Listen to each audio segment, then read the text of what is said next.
तो बुद्धिमान आदमी ने कहा कि कभी भी तुम मेरी बातों का इस्तेमाल नहीं करोगे तो मैं तुमको पैसे वापस दे देता हूँ। वैश्य ने कहा कि हम तुम्हारी बात का इस्तेमाल क्या कभी सपने में भी याद नहीं करेंगे। फिर वैश्य अपने 20 रुपए लेकर अपने घर आ गया। कुछ समय बाद एक दिन क्या हुआ कि राजा साहब के लड़के और मंत्री के लड़के के बीच में लड़ाई हो गई जंगल में। वहां पर कोई नहीं था, पर यह वैश्य का लड़का अचानक कहीं से आ रहा था और उन दोनों की लड़ाई को खड़े होकर देखने लगा। मोदी जी, बातों से लड़ाई हो रही थी कि मारा कुटी भी हो रही थी?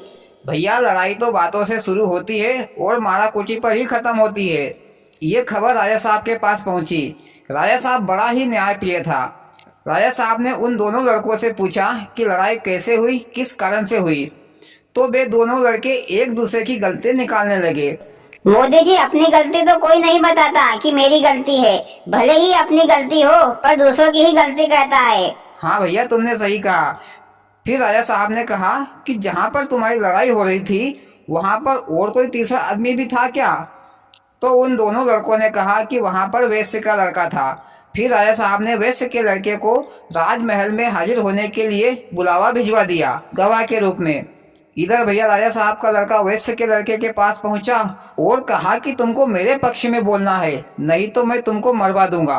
कुछ देर बाद मंत्री का लड़का भी आ पहुंचा वैश्य लड़के के पास, यही कहने के लिए कि तुमको मेरे पक्ष में बोलना है, नहीं तो मैं तुम्हारे हाथ पे तुड़वाकर सड़कों पर भीख मंगवाऊंगा।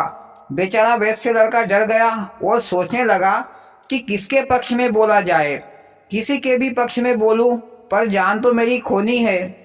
फिर वैश्य लड़के ने अपने पिताजी से ये सारी बातें कह सुनाई और कहा कि पिताजी, उस दिन के 20 रुपए के पीछे आज मेरी जान को जोखिम में डाल दिया है। वैश्य को समझ में आ गई वो बुद्धिमान आदमी की बात।